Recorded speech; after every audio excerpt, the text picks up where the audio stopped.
Hi good morning అందరికీ మ్యాథ్సిజం మా ఛానల్కి అయితే స్వాగతం సుస్వాగతం. ఈరోజు మన టాపిక్ వచ్చి 10th క్లాస్లో ఎక్సర్సైజ్ 8.1 నుంచి అయితే కొన్ని సమ్స్ అయితే చెప్పుకుందాం. అవి అయితే మీరు ఫుల్ ప్లెడ్జ్డ్గా ప్రాక్టీస్ చేసినట్టయితే మ్యాక్సిమం మార్క్స్ అయితే కవర్ చేసే అయితే అవకాశాలు అయితే ఉంటుంది. కాబట్టి మీరు ఇదైతే గమనించి మీరు ఈ సమ్స్ అన్నీ కూడా మీకు డీటెయిల్గా ఎక్స్ప్లెనేషన్ అయితే ఉండబోతుంది. కాబట్టి మీరందరూ మీరు చేయవలసిందల్లా ఒకటే, ఫుల్ ప్రాక్టీస్ చేసుకోండి, మార్క్స్ అయితే ఈజీగా సంపాదించుకోండి. నాకు మీరు చేయవలసిందల్లా ఒకటే, నా ఈ మ్యాథ్స్ ఛానల్ నచ్చినట్టయితే కనుక లైక్ చేయండి, షేర్ చేయండి, అలాగే సబ్స్క్రైబ్ చేయడం మాత్రం మర్చిపోకండి. మరి ఇంకెందుకు ఆలస్యం, టాపిక్లోకి అయితే వెళ్ళిపోదామా?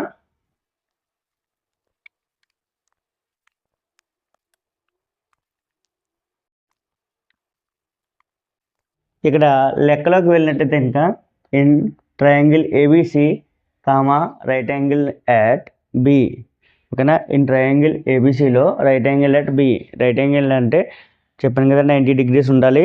అలాగే ఎక్కడుంది ఆ కోణం ఎక్కడ చేస్తుందంట, బి దగ్గర చేస్తుందంట.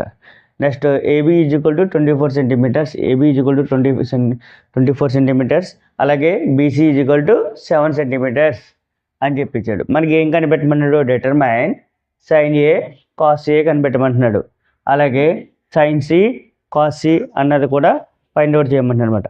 మనం ఇప్పుడు ఇదంతా కూడా లెక్కంతా దేని మీద డిపెండ్ అయ్యి ఉంటుందంటే రైట్ యాంగిల్ ట్రయాంగిల్ మీద డిపెండ్ అయ్యి ఉంటుంది. అలాగే మనం తీసుకునే యాంగిల్ బట్టి అనమాట. రైట్ యాంగిల్ అట్ అక్కడ బి దగ్గర ఇచ్చాడు, అంటే బి దగ్గర తీసుకోవాలన్నమాట. ఇక్కడ మనం చూసినట్టయితే కనుక లెక్కలో ఏమైనా ఇచ్చాడు, triangle ABC right angle at B, అంటే రైట్ యాంగిల్ ట్రయాంగిల్లో మాత్రమే చేయాలి. ట్రిగ్నోమెట్రీ అనేది మనం ఎక్కడో చేస్తాము, రైట్ యాంగిల్ ట్రయాంగిల్లో చేయాలి. మనకి ట్రిగ్నోమెట్రీ గురించి ఇంట్రడక్షన్ వీడియోస్ అయితే మన ఛానల్లో ఇంకా ఉన్నాయి, మీరు కావాలితే కనుక అవి కూడా వెళ్ళి చెక్ చేసుకున్నట్టయితే కనుక మీకు ట్రిగ్నోమెట్రీ గురించి ఇంట్రడక్షన్ కూడా క్లియర్గా అయితే తెలుస్తుంది. ఇక్కడ ఏం చెప్పాడు, రైట్ యాంగిల్ అట్ బి దగ్గర అంట AB is equal to 24 centimeters, అలాగే BC is equal to 7 centimeters ఉందన్నమాట. మనకి ఏం చేయమంటున్నాడు, AB is equal to 24 centimeters, అలాగే BC is equal to 7 centimeters. Determine sine A cos A, అంటే డిటర్మైన్ అంటే కనిపెట్టమంటున్నాడు. సైన్ ఏ కాస్ ఏ అలాగే సైన్ సి కాస్ ఏ అన్నది కనిపెట్టమంటున్నాడు అనమాట. ఇక్కడ మనం ఏ ట్రయాంగిల్ తీసుకోవాలి, రైట్ యాంగిల్ ట్రయాంగిల్ తీసుకోవాలి. రైట్ యాంగిల్ అంటే స్ట్రైట్ లైన్ ఉంటుందన్నమాట. ఓకే, నెక్స్ట్ మనకి బి యాంగిల్ బి దగ్గర తీసుకోమన్నాడు కాబట్టి ఇలా తీసుకున్నప్పుడు యాంగిల్ ఏమవుతుంది, బి అవుతుంది అన్నమాట. ఇప్పుడు దీన్ని మనం ఏం పేరు పెట్టుకుంటాం అంటే బి అని పెట్టుకుంటాం. ఓకే, నెక్స్ట్ ఏంటి, ఏబిసి కాబట్టి రైట్ యాంగిల్ ట్రయాంగిల్ అంటే ఇలా వస్తుంది, 90 degrees ఉండాలి. ఇక్కడ యాంగిల్ ఎక్కడ చేస్తుంది, బి దగ్గరికి అవుతుంది. దీనికి పేరు ఏం పెట్టుకుంటే ఏ పెట్టుకుంటాం, బిసి. ఓకేనా. ఏబి ఈజ్ కూడా ఎంత ఇచ్చాడు మనకి, 24 centimeters, అలాగే బీసీ ఎంత ఇచ్చాడు, 7 centimeters. యాక్చువల్లీ మీరు రైట్ యాంగిల్ ట్రయాంగిల్ తీసుకున్నప్పుడు చాలా లెక్కల్లో ఇలా అయితే ఉంటుందన్నమాట. దాన్ని మీరు తీసుకున్నప్పుడు ఇక్కడ లెక్క ప్రకారం కూడా చూసుకున్నట్టయితే ఇది 24 centimeters, అంటే కొద్దిగా హైట్ వచ్చేలాగా అయితే చూపించండి. ఇది నెక్స్ట్ వచ్చి బీసీ అనేది 7 centimeters కాబట్టి అదే మనం ఇక్కడ తీసుకున్నప్పుడు ఏంటంటే 7 centimeters ఇక్కడ అవుతుంది, ఎందుకంటే దీనికంటే ఇది చిన్నది ఉంటుంది కాబట్టి. ఓకేనా. మరి మీకు చూపించేటప్పుడు కూడా ఇలాగ లెక్క ప్రకారం చూపించండి. ఏంటంటే 24 centimeters అంటే ఇది 24 centimeters ఉండదు, బట్ ఏంటంటే 24 అంటే 7 centimeters కంటే పెద్దది ఉంది అని చెప్పి ఇక్కడ చూపిస్తున్నాం అనమాట. ఓకేనా. మనకి ఏబి తెలుసు, బీసీ తెలుసు, మనకు కావాల్సింది ఏంటి, ఏసీ కావాలి. ఏసీ కావాలి కాబట్టి పైథాగరస్ థియరం ప్రకారం ఏంటి, పైథాగరస్ థియరం ఏంటి, hypotenuse whole square is equal to side square plus side square, అంటే తెలుగులో కర్ణము స్క్వేర్ ఈజ్ ఈక్వల్ టు భుజము స్క్వేర్ ప్లస్ భుజము స్క్వేర్. ఇప్పుడు ఏంటి మనకి హైపోటెన్యూస్ అంటే AC whole square is equal to AB whole square side square, అలాగే BC whole square. AB whole square అంటే ఎంత, 24 హోల్ స్క్వేర్, అలాగే బీసీ హోల్ స్క్వేర్ అంటే ఎంత, 7 హోల్ స్క్వేర్. 24 హోల్ స్క్వేర్ అంటే ఎంత వస్తుంది మనకి, 24 × 24 576 వస్తుంది. చెప్పాను కదా, దీనికి స్క్వేర్ రూట్స్ గురించి కూడా మీకు డీటెయిల్గా చెప్తాను.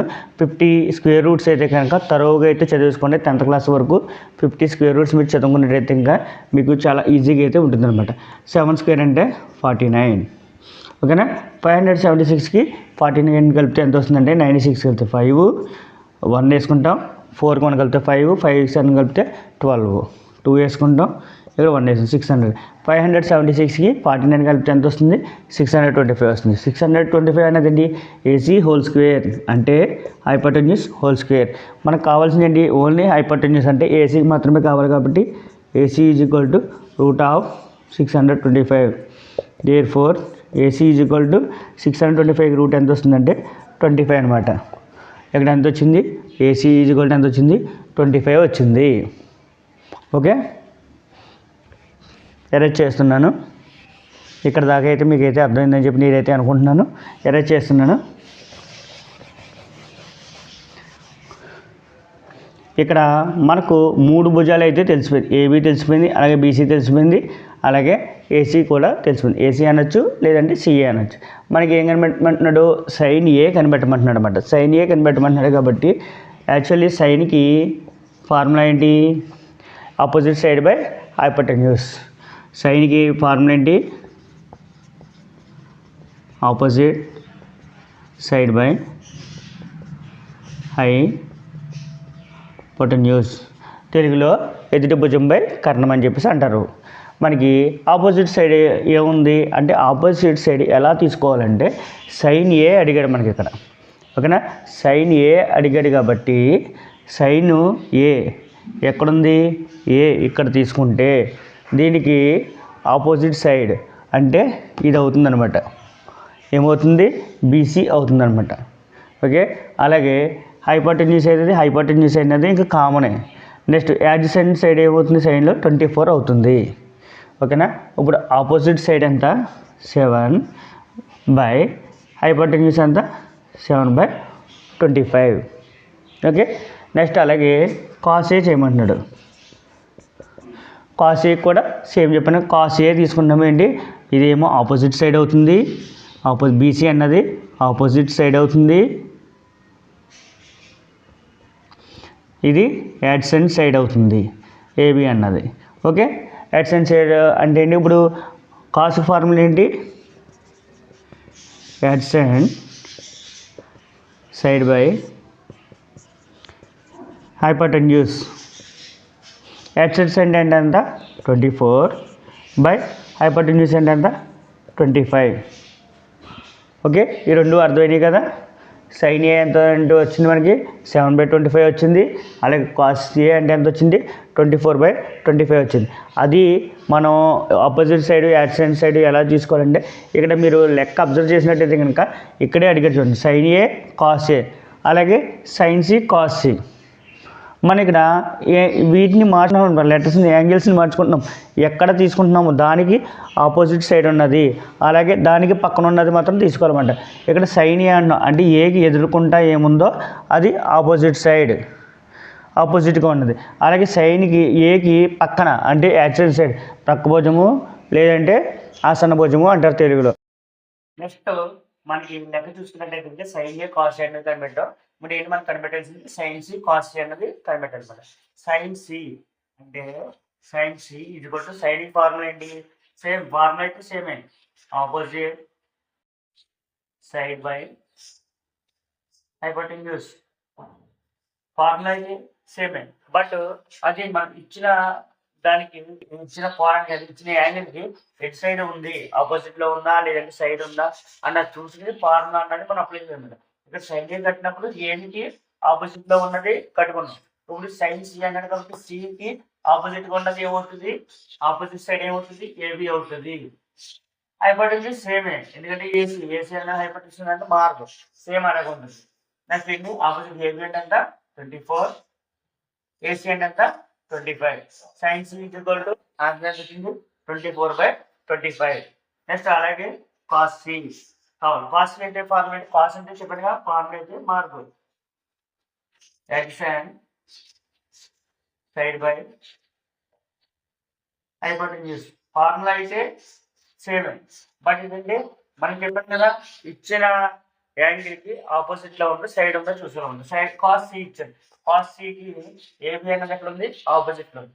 సైడ్ ఎక్కడ ఉంది? సైడ్ అవుతుంది, యాక్షన్ సైడ్ ఏమవుతుంది? బీసీ అవుతుంది అనమాట. బీసీ బై హైపోటెన్యూస్ అంటే ఏసీ. ఏసీ అన్నది మారదంటే హైపోటెన్యూస్ అన్నది మారదు. బీసీ అంట 7, హైపోటెన్యూస్ అంటే ఏసీ అంట 25. ఇక్కడ మీకు అర్థమైంది కదా ఏంటి మనం ఏదైతే ఇచ్చిన ట్రైన్లో 1 సెకండ్ మళ్ళీ ఏదో మీకు డిగ్రేడ్ ఎక్స్ప్లెయిన్ చేస్తాను. ఇచ్చిన లెక్కని ఎప్పుడు కూడా మనకి ట్రిగ్నోమెట్రీ అన్నది ఇంట్లో చేయాలి. రైట్ యాంగిల్ ట్రయాంగిల్ మాత్రం చేయాలి. రైట్ యాంగిల్ ట్రయాంగిల్ ఏంటి దానికి స్ట్రైట్ లైన్ ఉంటుంది. మనకి ఇచ్చిన దాని కోణాలు బట్టి మనకి యాంగిల్ తెలుస్తుంది అనమాట. మీకు లెక్కలో తెలుస్తుంది. Right angle triangle at B అన్నాడు. బి అంటే ఇక్కడ మనం బి పెట్టుకోవాలి, లేదంటే ఏ అంటే ఏ పెట్టుకోవాలి, సి అంటే సి పెట్టుకోవాలి. తీసుకున్న ప్లేస్ని బట్టి ఉంటుంది. ఇక్కడ యాంగిల్ బి అనేది కాబట్టి బి పెట్టుకోవాలి. సపోజ్ ఎక్కడో వాడు ఏ అని ఇచ్చాడు అనుకో, ఇక్కడ మనం యాంగిల్ అనేది ఏ దగ్గర తీసుకోవాల్సి వస్తుంది అనమాట. అప్పుడు తీసుకుని మళ్ళీ నేమ్స్ మార్చుకుంటాం. ఇచ్చిన లెక్కను బట్టి ఇక్కడ బి ఇచ్చాడు కాబట్టి బి అన్న తీసుకున్నాను, ఏబి ఇచ్చాడు కాబట్టి ఏ ఇక్కడ అనుకున్నాను, నెక్స్ట్ ఏ ఇక్కడ అనుకున్నాను, ఫస్ట్ సి ఇక్కడ అనుకున్నాను. అది మీరు తీసుకున్న యాంగిల్ బట్టి తీసుకుని లెక్క అయితే చేయొచ్చు. దీంట్లో బట్టి ఎటువంటి కన్ఫ్యూజన్ మాత్రం అవ్వదు. మళ్ళీ ఇంకొక లెక్క చేసేటప్పుడు ఏంటంటే ఇచ్చిన సైన్ ఏ ఇచ్చాడు కాబట్టి ఏకి ఆపోజిట్ గా ఉన్నది ఆపోజిట్ సైడ్ అవుతుంది. సైడ్ ఉన్నది ఏమవుతుందంటే యాక్సిడెంట్ సైడ్ అవుతుంది. అలాగే సికి ఆపోజిట్ గా ఉంది ఏంటి ఏబి, ఇది ఆపోజిట్ సైడ్ అవుతుంది. సికి పక్కన ఉన్నది బీసీ అంటే ఇది యాక్సిడెంట్ సైడ్ అవుతుంది. బి చూసుకున్నాం కానీ బికి ఆపోజిట్ గా ఉన్నది ఏంటంటే హైపోటెన్షన్. బి అడగలేదు కదా, బి అడిగితే అప్పుడు మళ్ళీ మనకు మారుతాయి, లెటర్స్ మారుతాయి, షఫుల్ అవుతాయి. బి ఇక్కడికి కానీ ఇక్కడికి కానీ అలా వస్తుంది అనమాట. ఇది అర్థమైంది కదా.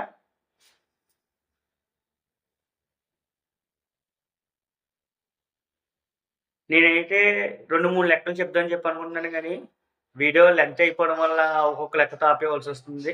నాకు మీరు చేయవలసిందల్లా ఒకటే, నా ఈ మ్యాథ్స్ ఛానల్ నచ్చినట్లయితే లైక్ చేయండి, షేర్ చేయండి, అలాగే సబ్స్క్రైబ్ చేయడం మాత్రం మర్చిపోకండి. Okay, thank you.